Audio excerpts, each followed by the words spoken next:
ఎన్నో సంవత్సరాలుగా ఎదురు చూస్తున్న సొంతింటి కల నెరవేరడంతో పేదలు ముఖ్యంగా మహిళల కళ్లల్లో ఆనందం వెల్లివిరిసింది. కేంద్ర మంత్రి భూపతిరాజు శ్రీనివాస్ వర్మ, రాష్ట్ర జలవనరుల శాఖ మంత్రి డాక్టర్ నిమ్మల రామానాయుడు అన్నారు.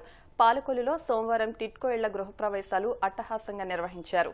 ఈ కార్యక్రమంలో కేంద్ర మంత్రి భూపతిరాజు శ్రీనివాస్ వర్మ, పశ్చిమ గోదావరి జిల్లా కలెక్టర్ నాగరాణి తదితరులు పాల్గొన్నారు. వేలాది మంది లబ్ధిదారులతో ఎల్ఎన్టీ కాలనీ ప్రాంగణం పండుగ వాతావరణాన్ని తలపించింది. కార్యక్రమం ప్రారంభంలో టిట్కో ఇళ్ల గృహప్రవేశాల శిలాఫలకాన్ని మంత్రులు శ్రీనివాస్ వర్మ, నిమ్మల రామానాయుడు, కలెక్టర్ చదలవాడ నాగరాణి సంయుక్తంగా ఆవిష్కరించారు. అనంతరం లబ్ధిదారులకు ఇంటి తాళాలు అందజేసి చీరలు, పసుపు, కుంకుమ, గాజులు పంపిణీ చేశారు. కుటుంబ సభ్యులతో కలిసి లబ్ధిదారులు కొత్త ఇళ్లలో గృహప్రవేశాలు నిర్వహించారు. ప్రధాని నరేంద్ర మోదీ, ముఖ్యమంత్రి చంద్రబాబు నాయుడు, ఉప ముఖ్యమంత్రి పవన్ కళ్యాణ్ నాయకత్వంలో రాష్ట్రంలో అభివృద్ధి, సంక్షేమ కార్యక్రమాలు వేగంగా అమలవుతున్నాయని పేర్కొన్నారు. జిల్లా కలెక్టర్ చదలవాడ నాగరాణి మాట్లాడుతూ ప్రతి మహిళ కల సొంత ఇల్లు అని, అది నేడు సాకారమైందన్నారు. పాలకొల్లు నియోజకవర్గం రాష్ట్రంలోనే మొదటి స్థానంలో నిలుస్తుందన్నారు.